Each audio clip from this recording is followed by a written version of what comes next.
Multilateral peace is directly tied to our domestic families and kitchen table realities. Similarly, as Nepal prepares for its graduation from the least developed country status by 2029, global headwinds complicate our trajectory. We are often told that trade, not aid, is the engine of sustainable graduation. Nepal agrees in principle. Trade cannot replace development assistance if major markets remain protected behind prohibitive non-tariff barriers, rigid rules of origins, and high transit costs. The same principle applies to climate crisis. Nepal emits less than 0.1% of global greenhouse gases. Yet, driven by our national ethos, we have committed to achieving net zero emission by 2045.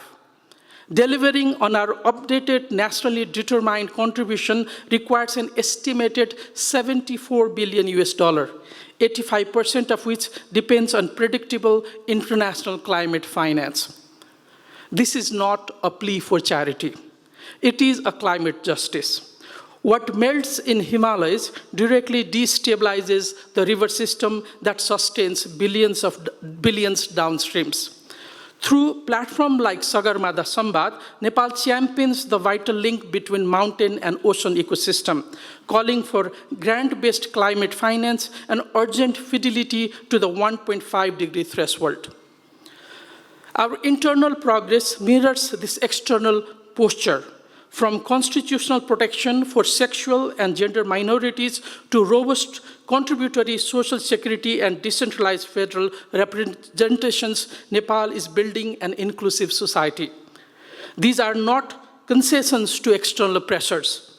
They are sovereign reflection of our values, forming the core of our modern soft power. And my third proposition is that our foreign policy must deliver tangible, transformative economic outcomes.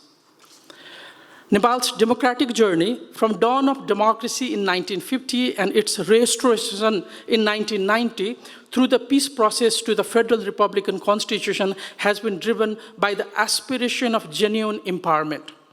In recent elections, people of Nepal, led by youth, delivered a decisive mandate. They did not vote for business as usual. They voted for good governance, decent jobs, and economic dignity. Foreign policy must be external wing of this domestic ambition. Our foundational compass remains steadfast.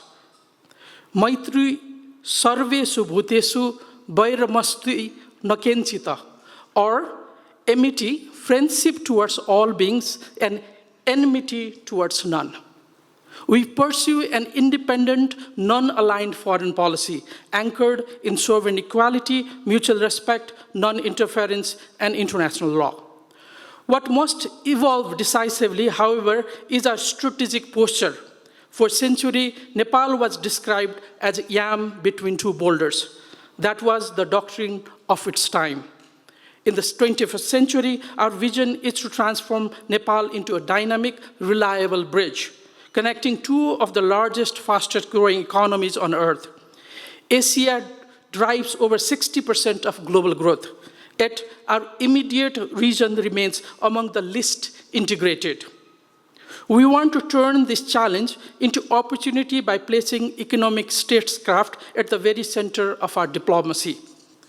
We are reinforcing domestic investment, startup, and business regulation to ensure full predictability and transparency. Our reform initiatives are prioritizing cross-border energy corridors, digital highways, transit facilitation, and value-added tourism. The objective is clear: to transition from dependency to self-reliance, from systemic vulnerability to structural resilience, and to a vibrant bridge of regional connectivity. Distinguished guests, let me return to the book's central premise, the wolf. The real danger in the world affairs today is not merely the reality of competition, it is the collapse of restraint. It is the perilous movement when raw power stops explaining itself through international norms and simply asserts itself through coercive force. Nepal's response to this moment is neither cynical despair nor passive retreat. We'll continue to champion the United Nations Charter, multilateralism, and international rule of law. We'll keep our diplomacy independent, our markets integrated, and our faith firmly rooted in peaceful dialogue and international cooperation. There is a timeless Buddhist teaching that reminds us truth is not realized through passive acceptance. Just as gold is tested by fire, cut and burnished, wisdom is forged through rigorous inquiry and honest dialogue. May Mark Saxer's book inspire such mindful inquiry, and may discussions today illuminate the path of pragya, wisdom in service of common good.